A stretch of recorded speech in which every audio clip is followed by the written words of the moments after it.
Okay, so today we're going to Hidden Talents, and I'm going to pick up where I left off, which was mid-chapter, because I got cut off, as usual.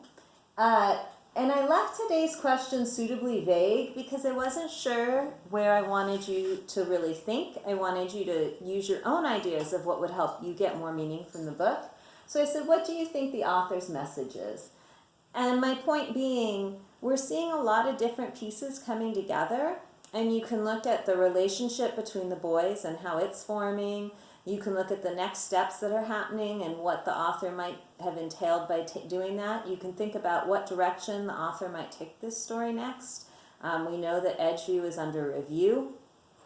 We know that the boys just won the pinball competition, but we know that the Walden dude left his jacket there. So what other pieces is the author going to bring together for us? Let's see. Between the performance we put on and the fear of getting blamed for the window, I guess they'd decided it was a good idea to leave the scene. So did we. As the porch lights went on in the house across the street, we raced to the woods and headed into the pipe.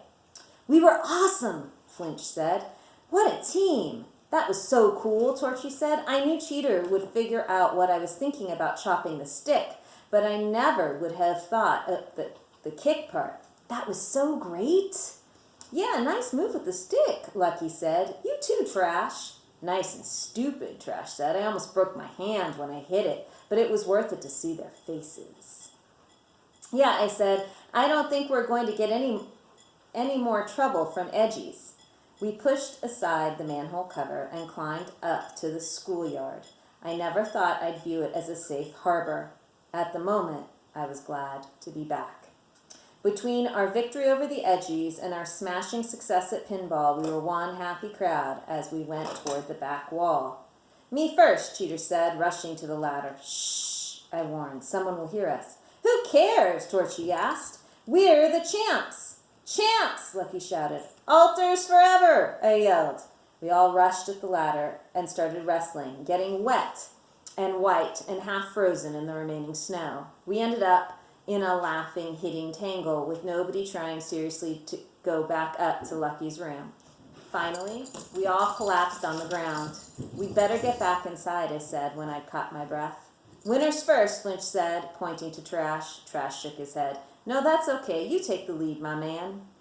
Flinch smiled, got up from the ground, shoved his trophy under his belt, and grabbed the ladder. He was more than halfway up the side of the building when he froze. An instant later, I froze too as I saw a head pop out from Lucky's window high above us. "Look what we have here," Bloodbath said, his grin gleaming in the moonlight like a dagger of ice. "Newspaper ads in Mr. Langhorne's desk drawer. Memory problems? We can help. Does your work require you to remember lots of facts or figures? Having trouble? Stop worrying. We have special programs to improve memory. Redland Phobia Clinic.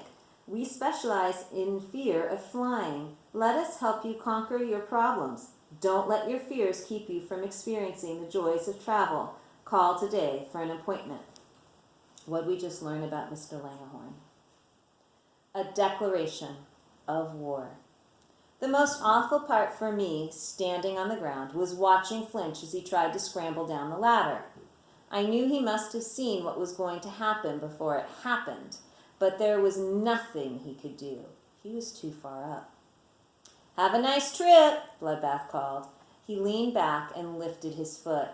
A loud snap shot through the winter silence. My stomach lurched as I realized Bloodbath had broken the stick that held the ladder in the window. Unlike when Cheater had broken the branch, this wasn't a harmless trick. The rope stretched tight a moment before turned limp and useless. Flinch fell.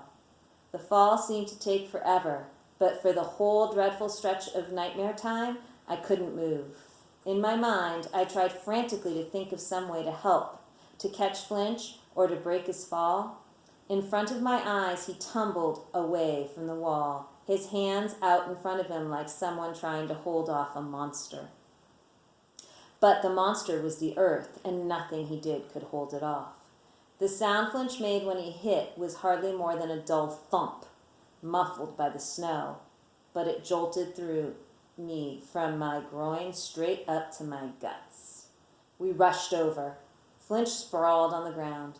Oh man, he looked like a football player who'd just been hit so hard you knew he wasn't getting up.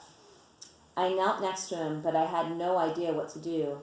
Torchy reached out and touched Flinch's shoulder. Flinch, hey, you okay?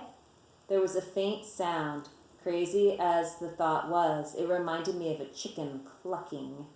I listened more closely and realized it was Flinch swearing quietly, saying the same word over and over. Flinch? I asked. He turned his head toward me. Hurts. Don't move, Torchy told him. Flinch shook his head. Freezing. He reached out with his left hand. I grabbed it and held still, letting him raise himself. I was afraid I'd hurt him if I pulled. Flinch, staggering to his feet, pieces of the broken trophy falling from his belt. His right arm dangled at his side, the hand twisted at an angle I didn't want to think about. I looked up at the window. We've got to get you taken care of. Don't want you in trouble, Flinch said, gritting out the words through what must have been a terrible amount of pain. They find out, no more trips. Don't worry about it. I helped him walk around the building. Torchy went to grab the ladder, then caught up with us. Trash tried to open the front door. It was locked. There was no way we could get in without waking somebody. We have to knock, I said. Trash shook his head. He stood there for a moment with his fists clenched. I heard a soft click. Then Trash reached up again and opened the door. We got Flinch inside and up to the front floor. Lie here, I told him. I'll say you fell down the steps going to the bathroom. The rest of you get back upstairs.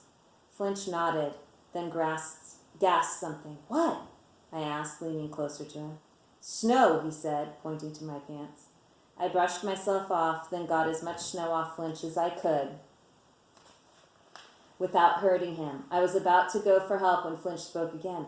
Jackets, he said. What? I asked. Then I realized what he meant. I took off my jacket, then helped him with his. As careful as I was, I knew I hurt him when I slipped his right arm out of the sleeve. I tossed the jackets up toward the top of the steps. Then I rushed to see who had night duty. It was Mr. Briggs. Before he could start thinking I'd come by for company, counseling, or a pleasant conversation, I told him, Flinch fell down the stairs. As soon as Mr. Briggs saw Flinch, he said, I better stay with him, go back to my room and call an ambulance. He knelt next to Flinch, put a hand on his shoulder, and told him, hang in there. When I got back from Mr. Briggs's room, I saw Lucky watching from the top of the steps. He ducked away when the men came with the stretcher. After they took Flinch to the hospital, I went back to the room to tell the others what had happened. None of the rest of us could sleep. We sat in the room and waited. All of us were pretty wound up, but Lucky was the worst. He kept pacing back and forth. The way he acted reminded me of my dad every time he tried to quit smoking. After about an hour of pacing, Lucky dashed out of the room. What's up with him? Torchy asked. No idea, I said, though I had a suspicion. Lucky returned a couple minutes later. He stopped pacing, but he looked really strange. Nobody asked him what was going on. Nobody said much of anything. Early the next morning, Flinch got back from the hospital. His arm was in a cast. Broken? I asked. He nodded. This is war, Lucky said. Yeah, I agreed with him. It's time to pay Bloodbath back. How? Torchy asked. I don't know, I said, but sooner or later, we'll get a chance. That chance came sooner than I expected. So they made the decision not to say what was really going on because they didn't want to get in trouble. But I feel like because of that, Bloodbath is getting away with something that makes me really uncomfortable because nobody should have the right to damage somebody like that. I wonder what you're thinking right now about the choices that these kids are making and the consequences of making those choices are. So remember, what do you think the author's message is? What thoughts or feelings or ideas or realizations does this author want you to make? Thanks for thinking and reading along with me. I'll read to you some more another time. Bye.